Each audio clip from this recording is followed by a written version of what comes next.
आज हम बात करेंगे नेशनल इंटेलिजेंस डेटाबेस सिस्टम्स, जो जीएस पेपर 3 इंटरनल सिक्योरिटी के लिए बहुत महत्वपूर्ण है। सबसे पहले समझते हैं इसका कोर आइडिया। इस पूरे सिस्टम का मुख्य उद्देश्य है इंटीग्रेटेड इंटेलिजेंस और रियल टाइम डेटा शेयरिंग, यानी कि अलग अलग डेटाबेस को जोड़कर तुरंत जानकारी प्राप्त करना। इसका उपयोग होता है काउंटर टेररिज्म में और क्राइम इन्वेस्टिगेशन में। इसके दो मुख्य सिस्टम हैं, नेटग्रिड और एनपीआर।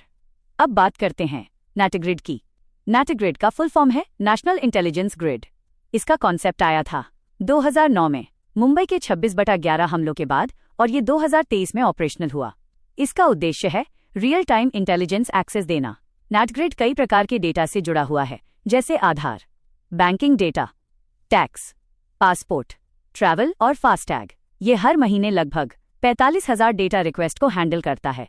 इसका उपयोग कई एजेंसियां करती हैं, जैसे आईबी, रॉ, NIA, ED, FIU, NCB, DRI और स्टेट पुलिस भी।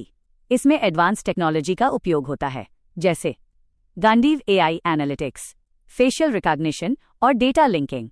अब समझते हैं एनपीआर। एनपीआर यानी नेशनल पॉपुलेशन रजिस्टर। ये एक डेटाबेस है जिसमें डेमोग्राफिक और फैमिली डिटेल्स होती हैं। यह लगभग 119 करोड़ लोगों को कवर करता है। इसका आधार है सिटीजनशिप एक्ट 1955 और सिटीजनशिप रूल्स 2003।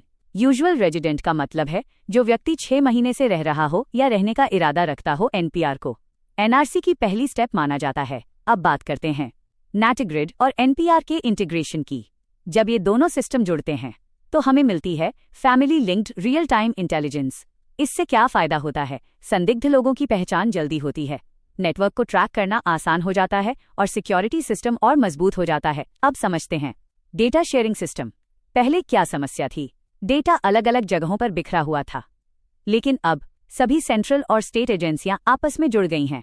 यह सिस्टम लगभग 14,000 पुलिस स्टेशनों को कवर करता है और एक नया डेवलपमेंट है ऑर्गेनाइज्ड क्राइम नेटवर्क डेटाबेस। इसका परिणाम क्या है?